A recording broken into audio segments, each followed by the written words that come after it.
என்ன மன்னிச்சுங்க. தங்கமணி அக்கா பேசுனதுக்கு அப்புறம் உண்மையிலேயே யாராலையும் பேச முடியாது. அவ்வளோ கருத்துக்கள், என்னங்க அவ்வளோ செய்திகள்.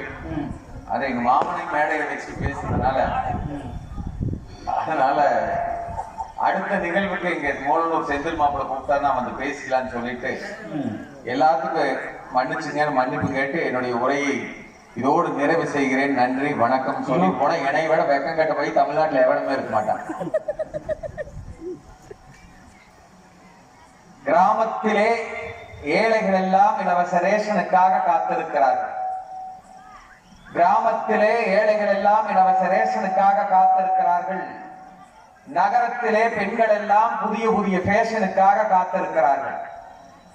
தேர்தலிலே தோல்வியுற்ற அரசியல்வாதிகள் எல்லாம் மீண்டும் ஒரு எலெக்ஷனுக்காக காத்திருக்கிறார்கள். புதிதாக திருமணமான ஜோடிகள் எல்லாம் குழு குழு சீசனுக்காக காத்திருக்கிறார்கள்.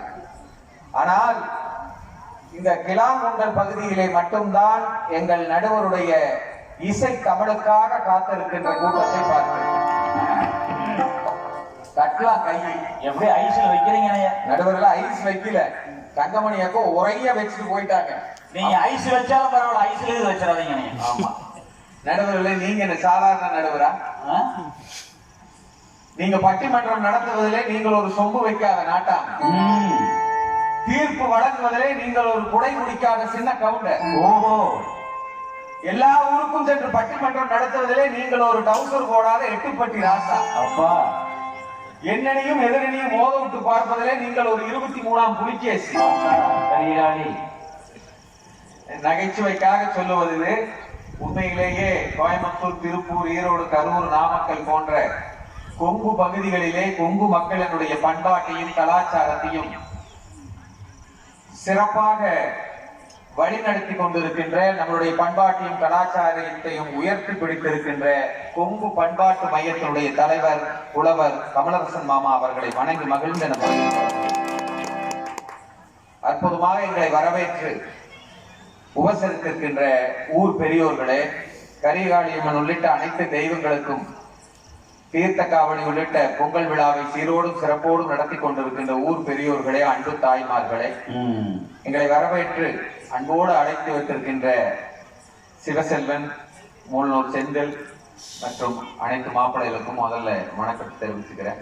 ஒரு பெரிய தலைப்பெல்லாம் இல்லைங்க பட்டிமன்றத்துல. குடும்பம் மகிழ்ச்சியா குதூகலமா சந்தோஷமா இருக்கிறதுக்கு யாரு? ஆம்பளைகளா பொம்பளைகளா? ஏன்னா கேள்வி. இதுக்கு எதுக்கு தங்கமணி அக்கா இந்த முக்குச்சுன்னு எனக்கு தெரியல. தமாசு இல்லைங்க. நான் என்ன செய்யணும்னு நினைச்சோ அதை எங்க அக்காலே செஞ்சுட்டு போயிடுச்சு. இருட்டில் நின்று இருந்த எங்க மாமா கோவிந்தராஜ் மாமாவை மேடை கூப்பிட்டு நிக்க வச்சுட்டுதான் நான் பேச்சே தொடங்கணும்னு சத்தியமா நினைச்சு இந்த கரிகாலி மேல ஆணையா சொல்றேன்.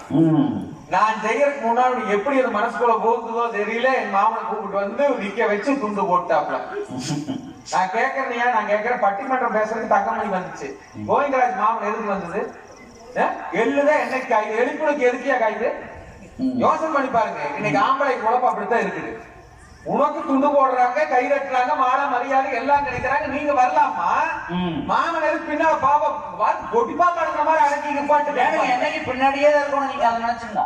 நீங்க இப்ப ஒரு பாவத்தை பாருங்க, எப்படி பொட்டிப்பா படுறது. இதுதாங்க ஆம்பளையோட நிலைமை. இன்னைக்கு கோயிலுக்குள்ள போனா ஓம் ஓம்ங்கிறோம், வீட்டுக்குள்ள போனா ஆமாம்ங்கிறோம். இதை தவிர ஆம்பளை என்ன இருக்கிறாங்க? நான் கேட்கிறேன், உழைப்பது யாரு? ஆம்பளை தானே. நீங்க எப்படி நடுவல்ல எம்போட கூடி வருமெல்லாம் கூடி தொடர்ந்து நான் கேட்கிறேன், ஆண்களினுடைய உழைப்போடு கொடுத்திருக்குது. உழைக்கிறது பூரா ஆம்பளை தான். நான் கேட்கிறேன், மைக் செட் போறது ஆம்பளை, மஞ்சள் செட்டு, கோயில் சிறுசு, சாமி பெருசு, மைக் சிறுசு, சத்தம் பெருசா இருக்கணுங்க. பட்டிமன்றம் நடுவர் ஆம்பளை, பட்டிமன்றம் மேடை அமைச்சது ஆம்பளை, இசையமைக்கிறது ஆம்பளை, துண்டு போட்டது ஆம்பளை, கூட்டு வரவேற்றது பூரா எங்க மாமா இருக்க, வேண்டி கேட்டது ஆம்பளை, எல்லாம் ஆம்பளை. பட்டிமன்றம் பாக்குறது எங்க ஆம்பளைங்க. பொம்பளைங்க எங்க பட்டிமன்றம் பாக்குறதுனால பார்த்து இருக்கு. பச்சை கலர் செஞ்சுட்டா சிவப்பு கலர் செஞ்சு அந்த ஒரு பிளாக் அண்ட் ஒயிட் மட்டும் விட்டுருக்கோம். அது பழைய TV, black and white TV. அந்த நாய் நான் பேசலாங்க இல்ல, நான் பேசக்கூடாதுன்னு நினைச்சேன். கல்யாணத்துக்கு போது ஐயர் அர்ச்சனைக்கு அரிசி கொடுத்தாப்லையாமா, என் கோவிந்தராஜ் மாமா பழக்க தோசை வாங்கி போட்டாப்பையாமா. நான் கேட்கிறேன், குடும்பத்தில் நடக்கிற காரியத்தை மேல போட்டு கேட்டாங்க. நாங்க வைக்கலா கொண்ட அளவு நான் கேட்கிறேன், இதான் பொங்கலோட பொறுப்பு. ஆம்பளை ஏதோ தெரியாதாம அரிசி வாங்கி போட்டதை மேடகை கேட்டாங்களா நான் கேட்கிறேன். பொறுப்பு எங்க இருக்குது நான் கேட்கிறேன். அப்ப உங்க தண்டவாளத்துல நான் மண்டவாளம் இருக்கா? முதல்ல வரும்போது என் கோவிந்தராஜ் மாமா சிவனேன்னு போட்டுப்பாமான்னு உட்காந்துக்கிறாரு. எல்லாரும் முதல்ல நடந்த கும்பங்கள் எப்படி நடந்ததுன்னு தெரியுது. ஆனா என் மாமன் அப்படியே பொட்டுப்பாம்பாட்டு அடங்கிட்டு உட்கார்ந்து இருக்கிறாப்ல. என் தங்கமணி அக்கா சொம்போட அப்படியே முதல்ல சினிமா வருமாங்க இப்படி வலதகால் எடுத்து வச்சு உள்ள வந்தாப்ல. வலதகால் எடுத்து வச்சு வந்தாப்ல. நான் கேட்கிறேன், பொண்ணுக்குள்ள வலதகால் எடுத்து வச்சு பால் சொம்போட வர்றது எல்லாத்துலயும் நடக்கு, எல்லா குடும்பத்திலும் நடக்கு. ஆனா அங்க ஒரு ஸ்பெஷல் என்னன்னா, பால் சொம்பு கூடவே ஒரு டம்ளர் என் மாம் கேட்டுது, ஏன் தங்கமணி இது எதுக்குன்னு கேட்டுச்சு. கம்மனருக்கு பால் மிச்சமாச்சுன்னு உறங்கி வைக்க சொன்னாருங்க அப்பா. நான் கேட்கிறேன், முதல்ல உங்களுக்கு பால் மிச்சம் வைக்கிற உறங்கி வைக்கிற பொறுப்பு இருக்கிற ஆளு என் மாம் தெரியாதாம அரிசி வாயில போட்டு இந்த பேருக்கு நான் கேட்கறதெல்லாம் நாயமான்னு நான் கேட்கிறேன். யோசனை பண்ணி பாருங்க, இப்ப கோயில் இன்னைக்கு கும்பாபிஷேகம் இன்னைக்கு எல்லா மாமன்மார்கள் எத்தனை கஷ்டப்பட்டு நீங்க நடத்திட்டு இருக்கிறாங்க. 1 கோடி ரூபாய் போட்டு கோயில் கட்டுறது ஆம்பளை, அது கூட பெருசு இல்லையா. 1 ரூபாய்க்கு கற்பூரத்தை 10 வச்சுட்டு கும்பிடுறது பெரிய பொறுப்பாமா. இப்படியே நீ பேசி இன்னும் காலம் நடத்திட்டு இருக்கிறாங்க. ஏரோட்டு ஆம்பளை இது பொறகால சாப்பிட்டு போவாங்க, ஊற வேலை வச்சு நாங்காண்டுருவாங்க. அப்புறம் ஒரு பெரிய உதாரணம் சொல்லுச்சுங்க, சமைக்கிறது ஊற ஆம்பளைங்க, அதை பரிமாறது பொம்பளைங்க. நான் கேட்கிறேன், சமைக்கிறதுக்கு ஆம்பளை உழைச்சிட்டு வீட்டு போட்டு பண்ணி நீ இறந்திமா பெருமை இருக்கு நான் கேட்கிறேன். பெருங்கை முளம் போட முடியுமா நான் கேட்கிறேன். பொறுப்பு நான் கேட்கிறேன். முடிஞ்ச தங்கமணியக்கா கொடுக்கணும். எம்பளவுக்கு போன் பண்றாப்ல, கேளுங்க 9 மணிக்கு போன் பண்றாப்ல, கரண்ட் கட் ஆயிடுச்சு, தீப்பெட்டி எங்க வச்சு தொலைச்சேன்னா. கேட்டு 9 மணிக்கு தீப்பெட்டி எங்க வச்சு தொலைச்சான்னு கேட்கறேன். அப்புறம் 6 மணிக்கு நீ விளக்கத்தை வச்சியான்னு கேட்டேன். நான் கேட்கறேங்க, ஒரு பொம்பளை 6 மணிக்கு குடியானச்சு இதை சொல்றாங்க, கற்பூரத்தை 10 வச்சா குடும்பத்திலே நான் கட்டி, நீங்க கோயில் கட்டுறது வருஷம் நான் குடும்பத்துக்கு கட்டுறமாமா. இன்னைக்கு குடும்பத்துக்கு கட்டுறது இருக்கு கொடுத்தாலும் பரவாயில்ல, பொம்பளை சிரிக்கிற பல்லு எனக்கு தெரியுது. செஞ்சு மேல கை வச்சு சொல்லுங்க, 30-40 வருஷம் கல்யாணமான பொம்பளை பார்த்து கேட்கறதுக்கு கிராமத்தில் பார்த்து கேட்கறேன். அந்த மாதிரி இருக்கா இல்லாட்டி நம்ம எல்லாரும் இருக்கலாம். கூட சொந்த பந்தம் பூரா யாருக்கு தெரியுமா, பூரா உங்க சொந்த பந்தம் இருக்கு. ஆம்பளை சொந்த பந்தம் 1-2 கூட இருக்காது. அப்படி போடும் உண்மை நெஞ்சு மேல கை வச்சு கோயில் கடல் நான் போய் பேசுறேன். அங்க வந்தாலும் பரவாயில்ல, பொம்பளை குத்தி கல்யாணமாயி நீங்க சொல்லவே கூடாதுங்க. கல்யாணம் ஆகிறதுக்கு முன்னாடி எனக்கெல்லாம் கடிச்சுன்னு 3 முடிச்சு போட்டா நான் கேட்கிற பொம்பளை தலை குடிஞ்சு இருக்கோன்னு ஆம்பளை கட்டணுங்க. இதான் உலகத்துல நியாயம். குடிஞ்சு திண்டா நானும் தைரியமா தமிழ் படிச்சு 3 முடிச்சு போட்டாலும் முதல் முடிச்சு போட்டு அப்படி சிங்க மாட்டா குடிச்சுட்டு சொன்னா இன்னையோட ஒப்பனாத்தான் மறந்துடுவேன். அப்பா கல்யாணம் ஆளுங்க நடுவர்ல கட்டினத்தான் எனக்கு கொண்டாட்டி கட்டுறதுக்கு முன்னாடியே சொல்றேன், முதல் முடிச்சு போட முன்னையோட ஒப்பனாத்தான் மறந்துடுவேன். நான் திருப்பி போய் 3 போட்டேன். ஒப்பந்தெல்லாம் கொடுக்க போட்டேன். போட்டீங்களா? போட்டேன். சரி 2வது முடிச்சு போடலாம், 2வது முடிச்சு போட இன்னையோட கூட பிறந்து உட்காந்து மறந்துடுவேன். நாங்க உடனே முடிச்சுட்டா. சரி உனக்கு எல்லா உறவும் ஒண்ணுமே உனக்கு சொல்றது ஒண்ணுமே கூட அண்ணன் தம்பி எல்லாம் பிறக்கல. சரி எல்லா உரையும் முடிச்சு உனக்கு கம்பெனி இருப்பா அப்படின்ட்டு 3வது முடிச்சுனால எனக்கு குழந்தை கூப்பிட்டு போடலாம்னு 3வது முடிச்சு போடுங்க. இன்னையோட நீ பிறந்து உரையவே மறந்துட்டான். ஓ வெக்கம் கட்ட போய் வீட்டோட மாப்பிள்ளை 22 வருஷமா இருக்கிறேன். கொண்டாடி போட்டு தாண்ட முடியாம நான் எப்படி சோறு கிடைக்குது இல்லைங்க, சோறு கிடைக்குது. சோறு எல்லாம் நீங்க நாயின் குடைக்கும் பிழைப்பு பாரதி சொல்லுவாங்க. அது உடம்புல நான் கேட்கிறேன் 3 முடிச்சு போடுறதுக்கு முன்னாடியே உங்களுக்கு இத்தனை அதிகாரம் இருக்குது. போட்டதுக்கு அப்புறம் எத்தனை இருக்குன்னு யோசனை பண்ணி பாருங்க. யோசனை பண்ணி பாருங்கன்னு கேட்கிறேன். என் சூழல் என் மாமனால அக்கா பஸ் எடுத்து சாமி கும்பிடாம எனக்கு பார்த்து கூப்பிட்டு போட மாப்பிள்ள நான் கேட்கிறேன். சந்தோஷமா எப்படி குடும்பத்துக்கு குதூகலமா இருந்தா கூப்பிட்டு போ காலையில கால் வாங்கி கொடுத்துருக்காங்க. எனக்கு வேணுங்க சவளி கடைக்கு வெளியே வர மாட்டேங்கிறாங்க. இது இல்லைங்களா, சவளி கடைக்கு போனா நாங்க நடுவர் அவர்களே இது பொறுப்பு தங்கமணி அக்கா வேற பொறுப்பு 150 பொறுப்பு இது கடைய பருப்பு கூடவும் கத்தப்புறம் மாசு பருப்பு. நான் கேட்கிறேன் என்ன பொறுப்பு துணி கடைக்கு போனா ஆம்பளை போனா நம்ம தான் போனோம். ஒரு வெள்ளை வயிற்று வெள்ளை சட்டை 2 நிமிஷம் இல்ல 4 நிமிஷம். எங்க மாப்பிள்ளைக்கு போனாங்கன்னா கலர் சட்டை சொக்கா பேண்ட் எடுத்துன்னா மீறி ஒரு 15 நிமிஷம் 20 நிமிஷம். ஒரு பொம்பளை உள்ள போனா திரும்பி வெளியே வர்றதுக்கு குறைஞ்சது 5 மணி நேரம் ஆகும். கடைசி பஸ் விட்டாலும் பஸ் விட்டாலும் பரவாயில்ல, அந்த மேட்சிங் விட மாட்டாங்க. நான் பொண்டாட்டி கூப்பிட்டு போய் போடுறா பூரா அந்த மஞ்சள் போடுவானா, மஞ்சள் கலர் போட்டா பூரா மஞ்சளா இருக்குது. நீ வேண்டி மஞ்சள் போட சொன்னா இல்ல பூரா டார்க்கா இருக்குது, லைட் மஞ்சள் போடுனா 10 லைட் போட்டு லைட்டா எடுக்க மாட்டான். அப்ப லைட் போட்டா அது முடிக்கல, சரி பூ போட்டு போடுனா போடுற பூரா மொக்கா இருக்குதுங்கிறா. நான் பக்கத்துல இருந்து தண்ணி தொலைச்சு போய் காத்தாலைக்கு பிரிச்சு கேடுறீங்க ஒரு சீலை எடுக்கிறதுக்கு நீங்க பொறுப்பு இருக்கிறாங்க. கேட்டா என்னங்கிறாங்க, எனக்கு வாட்சம் தான் மேட்சா இருக்குல்ல, போடுற சீலைனா மேட்சா கட்டிக்கிறாங்க. நான் கேட்க நடுவரல, நீங்க நான் பார்த்ததுல இருந்து பிறந்ததுல இருந்து பார்த்ததுல இருந்து பச்சத்தோட தோல் போட்டுக்கிறீங்க, அதுக்கு ஒரு அர்த்தம் இருக்குது, அதுல ஒரு கொள்கை இருக்குது. நான் கேட்கிறேன் நீங்க போடுற பச்சை துண்டுக்கு என் மாப்பிள்ளை கலிவாங்கி போடுற பச்சை துண்டுக்கு ஒரு அர்த்தம் இருக்குது. ஆனா என் பொண்டாட்டியும் பச்சை துடுத்துறா, என்ன அர்த்தம் காட்ட இது வரைக்கும் எனக்கு புரியல நடுவரல. ஆனா பச்சை சீலை கட்டுறா தப்பு இல்ல, பச்சை சாக்கெட் போடுறா தப்பு இல்ல, பச்சை கலர் வளையல, பச்சை கலர் பொட்டு, பச்சை கலர் பூப்பு, பச்சை கலர் செருப்பு, பச்சை கலர் விருப்புன்னு பேசுறதுல பச்சை பச்சையா பேசுறாங்க.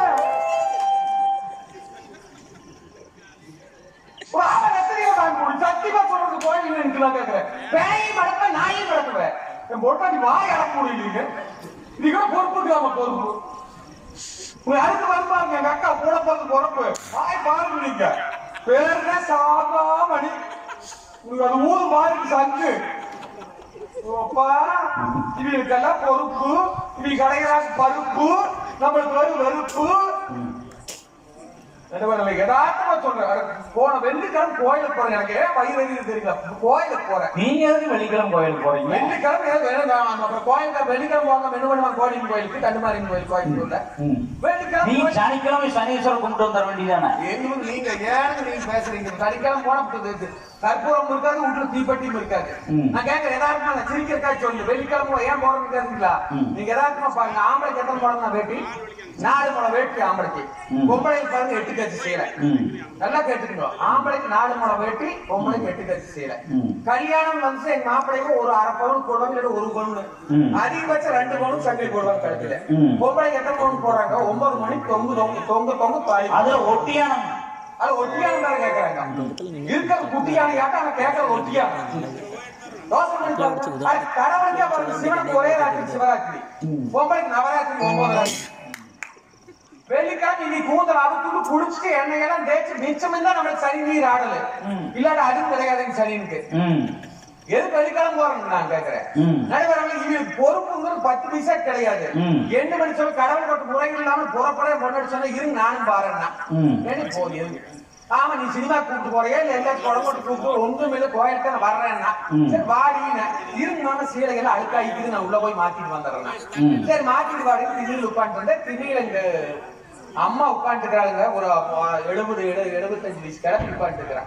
சொல்ற வார்த்தை கேட்டு பெற்றதா என்ன சொல்லுவா? சாமி கோயம்புத்தூர்ல அங்கே நீங்க மேம்பாலம் கட்டிட்டு இருக்கிறாங்க, குடியும் குண்டுமா இருக்குது, மாத்தி பதனமா போயிட்டு வா சாமின்னா.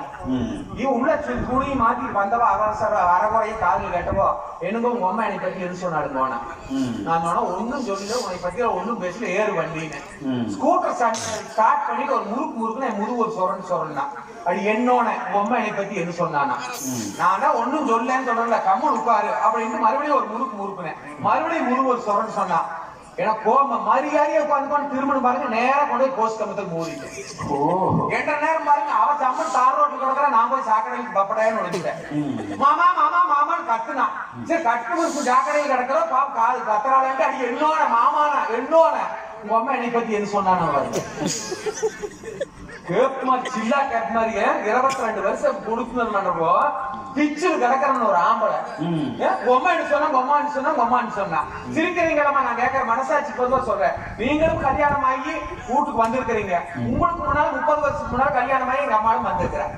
உங்களுக்கு முன்னாடி சீனியர் தானே, காலேஜ்ல சீனியர் மாற அது என்ன உங்களுக்கு அத்தான் போட்டி போறாம இல்ல? அம்மா எங்க தாயில பார்த்தா கேட்கறேன் 75 ஆட்சியில முடிஞ்சு போகுது, காட்டுக்கு போற வயசு தானே, கம்மு உட்கார வேண்டியது மூளையில. உனக்கு உனையாட்டாத்தான் பின்னால வந்திருக்கிறா, அப்படிமே சும்மாவா வந்துருக்கிற, நீ என்ன போட்டு வந்து அதான் போட்டு வந்துருக்கிறா. அதெல்லாம் நொட்டு நொட்டு நொட்டு நொட்டு குத்தி குத்தி காமிக்கிறது என்ன? நான் கேட்க நீங்க 2 பேரும் போட்டுக்கிற சண்டையில ஆம்பளைங்க இழுச்சுவாங்க நான் கேட்கிறேன். ஆனா ஓரளவுக்கு ஒரு பக்கம் இடி, ஒண்ணுக்கு 2 பக்கம் இடி. புருஷன் மார்க்கு எந்த பக்கம் இடினா எங்களுக்கு கணக்கு பிள்ளை ஒரு பக்கம் இடிக்கிறா, பொண்ணு பொண்டாட்டி ஒரு பக்கம் எடுக்கிறான், அம்மா ஒரு பக்கம் எடுக்கிறான், பக்கத்துல குழந்தையாங்க ஒரு பக்கம் எடுக்கிறான். எங்க அக்கா எப்படி மச்சா வச்சுக்கிறேன், எங்க அக்கா எப்படி மச்சா வச்சுக்கிறேன், எங்க அக்கா நாங்க இப்படியா கொடுத்தோம், என் அக்கா எப்படி கொடுத்தாங்க, என் வரம்பாறையும் இருக்க முடியுங்களா? எனக்கு நான் வரும்போது எப்படி இருந்து தெரியுமா, எலுமிச்சு மட்டும் சைஸ்ல நான் கொண்ட போட்டேன், இப்போ ஒண்ணுமே காணும். 8 அடி கூடுதலாண்டு இப்ப எலுமிச்சு மட்டும் சைஸ் ஆகி போச்சாமா. நாங்க தான் சுருக்காப்போட வர சொற்களையோட உட்காந்துக்கிறோம். நாங்க யாராச்சும் கம்பெனி பண்ணுமா? நாங்க ஏன் இன்னொன்னு சொல்றாங்களே, வீட்டுல இருந்து நிறைய சீரெல்லாம் கொண்டாந்து சீரு நடுவரவர்களே, உண்மையா தயவு செய்து இந்த ஊர் ஆராய்ச்சி அண்ணா, நான் அதை கொண்டு அது மூட்ல வர காப்பி கூட வைக்கலையாம வீதெல்லாம் கொண்டாங்க. அதான் சொல்றது, இனிமேல இதையோ சீர் அதையும் கொண்டு வந்தா இதை கண்டுன்னு சொன்னா ஒத்துக்காதீங்க. சீர் நம்மளுக்காக கொண்டு வந்துக்கிறாங்க, சத்தியமா கிடையாது. சத்தியமா இது அப்ப கொடுத்துட்டா என்ன கொடுத்துட்டா, நான் கேட்க என்ன கொடுத்து பீரா கொடுத்துட்டா. எதுக்குன்னா ஒருத்தர் ஊப்பினான்னு நம்மளோட லுங்கு வேட்டியோ வெள்ள வேட்டியோ பீரா கொடுக்குதா. பூரா அலமேரியில் கிடக்கு, பூரா அந்த பட்சிலை அழுந்தாங்க மடிச்சு வச்சிருப்பாங்க. கரிகாலன் கடைக்கு அவகால் நூந்தா அண்ணாட சீலதான் காலில் போய் பீரா திறந்தா முட்டின்னு கிடக்கு பீரா. ஒரு பொம்பளைக்கு ஒரு சீலை வைக்கலாம், 2 சீலை 10 சீலை வைக்கலாம், 365 சீலைக்கு மேல கட்டு நடுவர்கள். ஒரு சீலை கட்டினா மறுபடியும் அது கட்டவே கிடையாது. அத்தனை பேசுன்னு அத்தனை இது நான் கேட்கிறேன். பீரா கொண்டு வந்து அவி படிச்சு வச்சுக்கிறாங்க நடுவர்கள். மிக்சி கொண்டு வர்றாங்க, இது நம்மளுக்கா அவி கூட கைப்படிக்காம அம்மி அரைக்காம இருக்கிறதுக்கு மிக்சி கொடுத்துட்டு இருக்கிறாங்க, கிரைண்டர் கொடுத்துட்டு இருக்கிறாங்க. அவி கூட நோகாம இருக்கிற கிரைண்டர் கொடுத்துட்டு இருக்கிறாங்க. அடக்க கட்டு கொடுத்தாங்க மாமனார், எது கொடுத்தா அவி கூட நல்ல ஜாமூன் படுத்துவங்க சேக் கட்டு கொடுத்தா. என்ன நைட்ல உங்களுக்கு தனியா படுக்கிற பயமாக்கி நாங்க வந்து பக்கத்தில் படுத்துக்கிறோம். வேற என்ன அவங்களுக்கு என்ன சுகம்னு நான் கேட்கிறேன். நடுவர் சத்தியமா சொல்ற உழைச்சு ஓடா போயிட்டோம். என்னமா தங்கமணி வீட்டில் இன்னைக்கு இறைவன் பொறுப்பு பார்த்து கொடுத்துட்டாப்படையா. இறைவன் வந்து பார்த்து பொம்பளைதான் குழந்தைய சுமப்பாங்கன்னு பொறுப்பு கொண்டு பிரசவத்தை பூரா கொடுத்துருக்காங்க. நான் கேட்கிறேன், இறைவன் எங்களுக்கு கொடுத்த சமக்க மாட்டோமா? நான் கேட்க சமைக்க மாட்டோமா? நான் கேட்கிறேன் பாரு, எங்க கீபோர்டு எல்லாம் கிட்டத்தட்ட எனக்கு தெரிஞ்சு 25 வருஷமா சமைச்சுட்டு இருக்கிறாப்ல. 8 மாசம் ஆகுது, இன்னும் 7 மாசமா ஆக மாட்டேங்குது. 25 வருஷம் ஆச்சு. ஆம்பளை ஒவ்வொருத்தரும் எப்படி சமைக்கிறாங்க? சிரிக்கிறக்காக சொல்லு சார். இறைவன் பெண்களுக்கு கொடுத்திருக்கிறார், சுமந்திருக்கிறார். ஆண்களுக்கு அந்த பிரசவ சுமையை கொடுக்கவில்லை என்பதற்காக நாம் ஒன்னும் பொறுப்பு இல்லாம இருக்கிற ஒரு கவிஞன் அழகாக சொன்னான். என்ன சொன்னான் தெரியுமா? பிரசவ அறைக்குள்ளே ஒரு உயிரை காப்பாற்ற வேண்டும் என்று ஒரு பெண் தவித்துக் கொண்டிருக்கிறாள். பிரசவ அறைக்கு வெளியே 2 உயிர்களை காப்பாற்ற வேண்டும் என்பதற்காக ஆண் துடித்துக் கொண்டிருக்கிறான் என்று ஒரு மனிதன் எழுதுகிறான் என்று சொன்னார். அதுதாங்க பெண்களுடைய உழைப்பு சார். உலகத்திலேயே தாய்ப்பால் பெருசுதான், நான் எதுக்கல. உலகத்திலேயே விலை உயர்ந்ததில்ல, விலையே நிர்ணயிக்க முடியாத ஒன்று தாய்ப்பால் தான். அதில் நான் மறுக்கவில்லை. நானும் தாய்ப்பாலை குடித்தவன், சுவைத்தவன் தான். ஆனால் உலகத்திலே தாய்ப்பாலை விட சிறந்தது என்ன தெரியுமா? என் தகப்பன்கள் உழைக்கின்ற பொழுது வியர்வை வருகிறதே, அந்த வியர்வை தாய்ப்பால் கிடையாது. என்ன சார் நான் கேட்கிறேன்? அன்பையும் எடுத்து பாடுபட்டு ஆம்பளை நான் உழைக்கிறேங்கிறா, நீங்க உழைக்கிறேன் போய் சொல்லிட்டு தெரியுறீங்க. நான் உண்மையை எழுதிய சொல்லிட்டுங்களா? நீங்க எல்லாம் தரையில் உட்கார்ந்து இருக்கிறீங்க. தரையில் உட்கார்ந்தாலும் இதய சிம்மாசனத்துல அமர்ந்திருக்கின்ற என் இன ஆண் வர்க்கமே, நம்மளுடைய உழைப்பு என்ன தெரியுமா? யோசிச்சு பாருங்க. தோசை சுடுற வீட்டுல தோசை சுடுறோம், தோசை சுட்டு சாப்பிடும் போது தோசை சுவையா இருக்கு பாரு, அது பெண்களினுடைய பொறுப்பு. சுவை தெரியும், ஆனால் தோசையை வேக வைப்பதற்கு தோசைக்கல் இருக்கிறது, அது தன்னை அழித்துக் கொள்கிறது.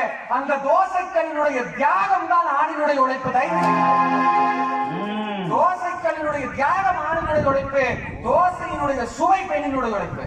நான் தான் படிக்கிறதுக்கு கூப்பிட்டு போறேன், நான் தான் பண்றேன், எல்லாம் நான் ஏனுங்க வீட்டுல பலகாரம் பண்ணி சாப்பிடுவாங்க. இது பலகாரம் பண்ணாங்கன்னா நடுவர வீட்டு எல்லாம் பலகாரமா பண்றாங்க. நான் கேட்கிறேன், பண்ணுவாங்க. யாருக்கு? நம்மளுக்கு பண்றேன்னு சொல்லுவாங்க.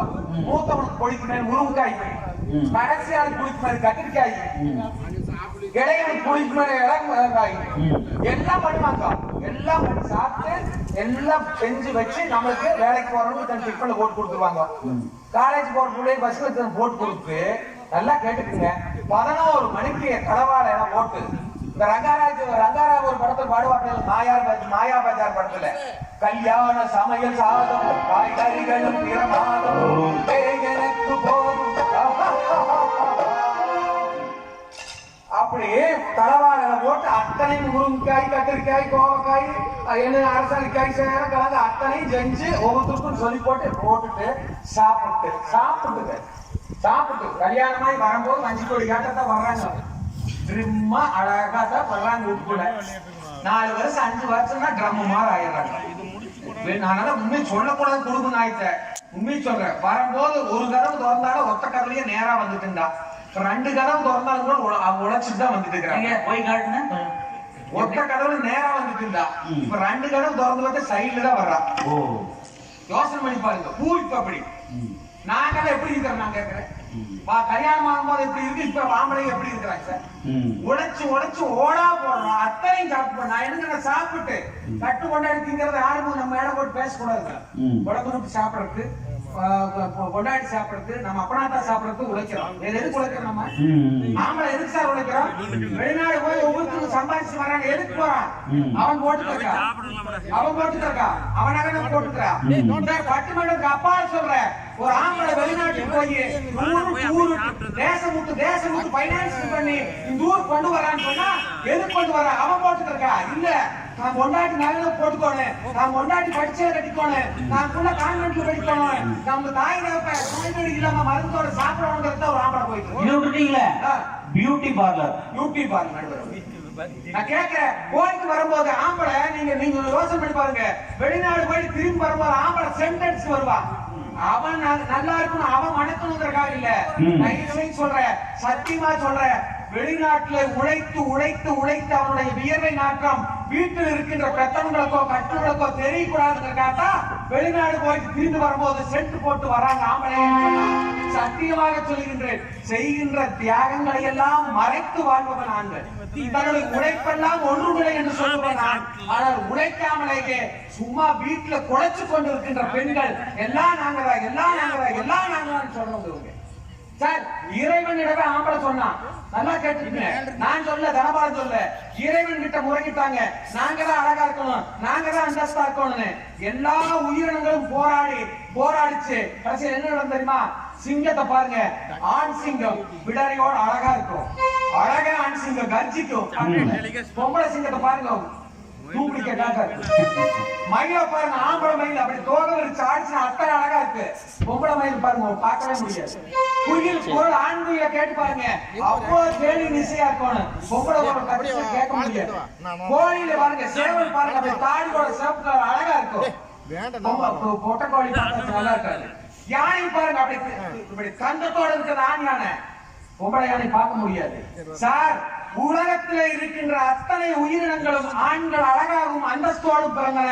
ஆனால் மனித இனம் மட்டும்தான் இறைவன் சொன்னது, எங்களுக்கு அழகும் வேண்டாம் அந்தஸ்தும் வேண்டாம், அதை அத்தனையும் பெண்களிடம் கொடுத்து விடுங்கள் என்று இறைவனிடமே ஆண்கள் விட்டுக் கொடுத்த இனவ முறையை தயவு செய்து புரிந்து கொள்ளுங்கள். சாதாரணம் இல்ல பார்க்கிறாங்க. என்ன கேட்கிறேன், இந்த தீர்ப்பையே நாங்க விட்டுக் கொடுக்க ரெடி சார். தமாஷ் இல்ல, தீர்க்க வேண்டாம், பொம்பளையோட பொறுப்பே கொடுத்துருங்க. எல்லாத்துக்கும் விட்டு கொடுக்கறதுக்கு நாங்க தயாராக இருக்கிறோம். நீங்க என்னமா விட்டு கொடுக்கீங்க? பக்கத்து வீட்டுக்காரி 10 லிட்டர் குக்கர் வாங்கணும்னாலும் தாங்கிக்க முடியுமா? நான் கேட்கிறேன். நாங்க கூட வாங்குறது 2வது. பக்கத்து வீட்டுக்காரி 10 லிட்டர் குக்கர் வாங்க முடிய மாட்டேங்குது. முன்னாடி சொல்ற 12 லிட்டர் வந்தா வீட்டுப்பா இல்ல வராதங்கிற 12 லிட்டர் வாங்கி கொண்டு கொடுத்தேன். ஒரு வாரம் சந்தோஷம் நீடிச்சு. பக்கத்து வீட்டுக்கார பைக் வாங்கினான். அவன் பைக் வாங்கிக்கிறாங்க. என்ன சொன்னோன்னு, நீ கார் வாங்கணும்னா சத்தியமா சொல்ற, கோயம்புத்தூர்ல இன்னைக்கு வச்சிருந்தா நான் பட்டிமன்றம் தான் பேச வேண்டியது இல்லை. பல கோடிகள மில்லியனர் அத்தனை டிக்கி அவ கார் கேட்கறான்னு போய் 1.5 ஏக்கரை வித்து மாறி 800 வாங்கி கொண்டு வந்து நிறுத்துனுங்க. யோசனை, பக்கத்து வீட்டுக்கார பைக் வாங்கினா நான் மாறி 800 வந்து நிறுத்தினேன். ஏறினாலும் மாறி 800 சிரிக்காதீங்கக்கா, ஏறினா இறங்க முடியல. ஏன்னா கதவே இப்படி வந்துருச்சு போறவங்களுக்கு மாறி 800 எப்படி பார்த்து? நான் கேட்கிறேன், கொண்டாட்டி முதல் கார் வாங்கி விநாயகர் கோயிலுக்கு போவோம், குலதெய்வ கோயிலுக்கு போவோம், பிள்ளையார் கோயிலுக்கு போவோம். முதல் மெக்கானிக் ஒர்க் ஷாப் போன குடும்பம் அவன் இறக்கம் என்ன பண்ண முடியும்? கதவை போய் ஸ்க்ரூவை கழட்டி 800 கார் கழட்டி அவளை இறக்கி விட்டு மறுபடியும் மாட்டி கோயிலுக்கு போனேன். கார் வாங்கி ஓட்டி உங்களுக்கு நிம்மதி இல்ல. தங்கமணிக்கு பேசுற வெளியே நாங்க பேசுற வெளிஞ்செடுத்து பேசுவோம். நாங்க அத்தனை வருத்தத்தில் இருக்கிற பொறுப்பு இருக்கிறாங்க. பொறுப்பு நான் நிறைவாக இப்படி சொல்லி முடிக்கிறேன். நடுவர்களே, நேரம் எல்லாரும் பேசுவோம். அடுத்து எங்க அக்கா நீ வந்து எல்லாத்தையும் கழட்டணும், அது வேற பிரச்சனை. எல்லாம் கேட்டு போகணும். சாந்தாமணிக்கா பேச்சு கேட்காம போனா அப்புறம் நம்மளுக்கு நான் போய் சேர முடியாது கூப்பிட்டு வந்துருக்காப்ல கார்ல. அதனால நீ நிறைவேற்ற சொல்றேன். சாந்தாமணி அக்கா மாதிரி ஒரு பெண் சொன்னதுதான் நான் நிறைவேற்ற சொல்றேன். ஆம்பளை நான் பேசுறேன், ஆம்பளை தாண்டா பேசுறேன் பாப்பேன். என் மாப்பிள்ளை கவிவாரம் கொஞ்சம் பேசுறேன், அப்புறம் மாப்பிள்ளை தனியாவா பேசுவாங்க. நீங்களே தீர்ப்பு சொல்லணும் அப்படின்னு ஆம்பளை சொல்ல பொம்பளைக்கா சொல்ல போறப்பட இவரும் மாம்பளை தானேவாங்க. நடுவர்களே, ஆண்கள் சொன்னால் ஓரவஞ்சனை என்று நினைப்பார்கள். ஒரு பெண் சொன்ன கவிதையோடு நான் நிறைவு செய்கிறேன். திருமணமான பெண் தன்னுடைய புருஷன் வீட்டுல இருந்து கவிதை எழுதுறான். என்ன எழுதுறா தெரியுமா? சின்ன வயசுல நான் துணிக்கடைக்கு போனேன். சின்ன வயசுல நான் துணிக்கடைக்கு போனேன். துணிக்கடைக்கு போய் நான் துணி விலையை பார்க்கின்ற பொழுது, துணியை பார்த்து கொண்டு இருக்கின்ற பொழுது, என் அம்மா துணி விலையை பார்த்து கொண்டிருந்தால் என் அப்பா மட்டும்தான் எது பிடித்திருக்கிறது என்கின்ற என் மனநிலையை பார்த்து கொண்டிருந்தார். எனக்கு திருமணம் செய்தி வந்தது. புரோக்கர் கொண்டு வந்தான் கணவனுடைய புகைப்படங்களை, மாப்பிள்ளையோட புகைப்படங்களை. மாப்பிள்ளை சிவப்பா, மாப்பிள்ளை சிவப்பா, கருப்பாக இருக்கின்ற தங்கமணிக்கு எங்க வச்சா சிவப்பான மாப்பிள்ளை கோவிந்தராஜ் மாப்பிள்ளை கிடைச்சுமாங்க. மாப்பிள்ளை சிவப்பா, மாப்பிள்ளை சிவப்பா என்று என் அம்மா பார்த்து கொண்டிருந்தார். ஆனால் என் அப்பா மட்டும்தான் எந்த மாப்பிள்ளை புகைப்படத்தை பார்க்கின்ற பொழுது என் கண்ணம் சிவக்கிறது என்பதை என் அப்பா பார்த்துக் கொண்டிருந்தார். திருமணம் முடிந்தது. திருமண மண்டபத்திலிருந்து நான் கணவன் வீட்டுக்கு புறப்பட்டேன். என் அம்மா அடிப்பொருக்கா ஓடி வந்து என் காது அருகிலே சொன்னார், அடியே நகை பத்திரம், அடியே நகை பத்திரம் என்று சொன்னார். ஆனால் ஒரு முறை கூட ஓடி வரவில்லை என் அப்பா என் காதருகே. என் கணவனின் காதருகே சென்று உற்ற வார்த்தை சொன்னார், மாப்பிள்ள என் மக பத்திரம் யாரு? இப்பொழுது நான் நினைக்கின்றேன், என் அம்மாவை நினைக்கின்ற பொழுது அழத் தோன்றுகிறது, என் அப்பாவை நினைக்கின்ற பொழுது கையெழுத்து தொட தோன்றுகிறது என்று அந்த பெண்ணுடைய கவிதை நிறைவு வருகிறது என்றால், தொடக்கூடிய இடத்திலே கணவன்மார்களும் அப்பாமார்களும் ஆணினமும் இருப்பதால் நீங்களும் ஒரு ஆணினம் என்பதை மறந்துவிடாமல் ஆணுக்கு தீர்ப்பு சொல்லுமாறு கேட்டுக்கொண்டு நிறைவு செய்கிறேன். நன்றி, வணக்கம்.